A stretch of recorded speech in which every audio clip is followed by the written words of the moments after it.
Bonjour Pascal Esseric, merci de répondre à nos questions. L'alliance Mouvement 5 étoiles, Parti démocrate est inédite. Est-ce que les deux partis peuvent travailler ensemble ?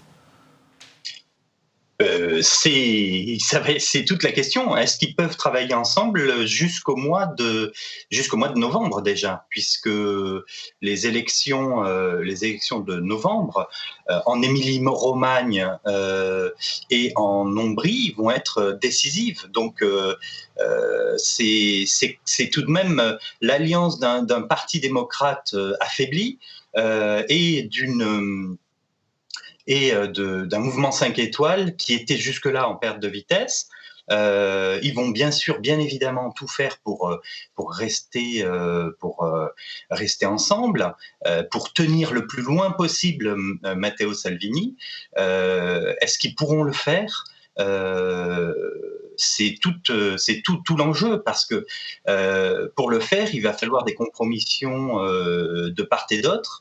Et le programme du Parti démocrate et le programme du mouvement 5 étoiles n'est pas précisément sur la même ligne. Ils ont passé les 18 mois derniers à s'insulter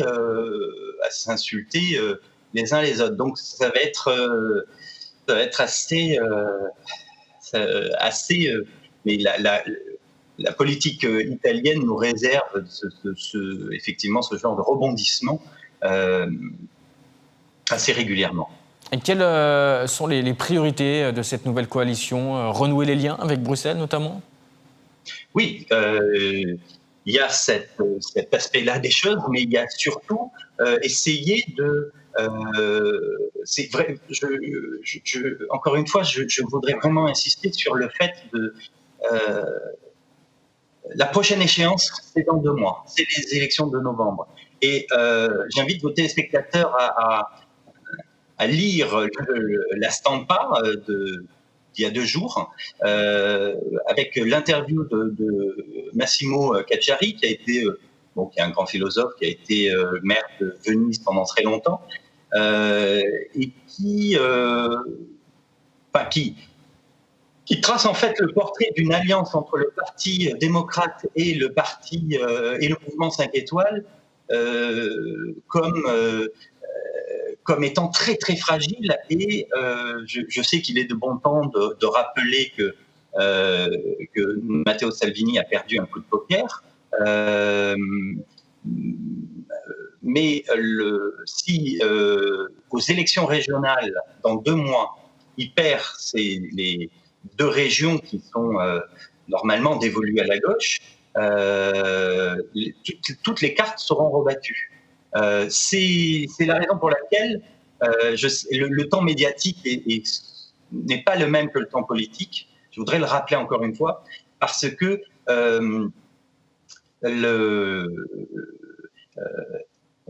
Matteo Salvini a bien sûr tenté un pari, il a bien sûr perdu. Si vous êtes un joueur de poker, si vous réagissez en tant que joueur de poker, eh bien, la partie est perdue, passons à autre chose.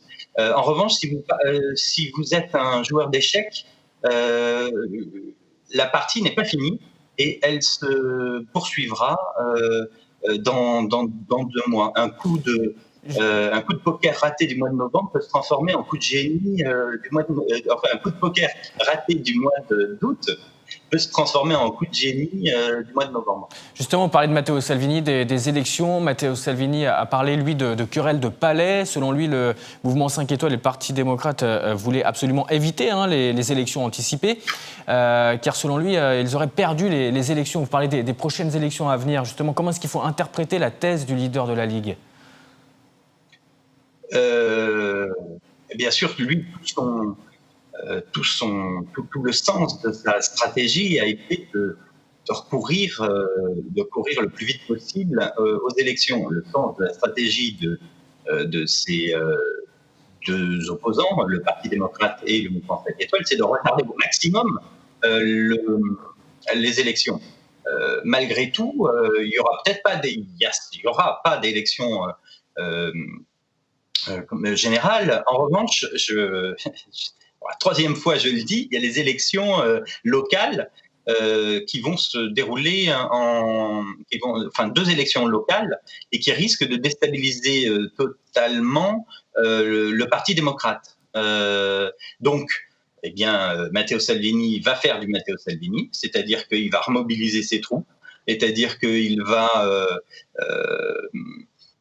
se lancer à l'assaut en tout cas de ces 2 régions très importantes pour essayer effectivement de déstabiliser cette nouvelle coalition Merci. qui est tout de même la coalition de la carpe et du lapin.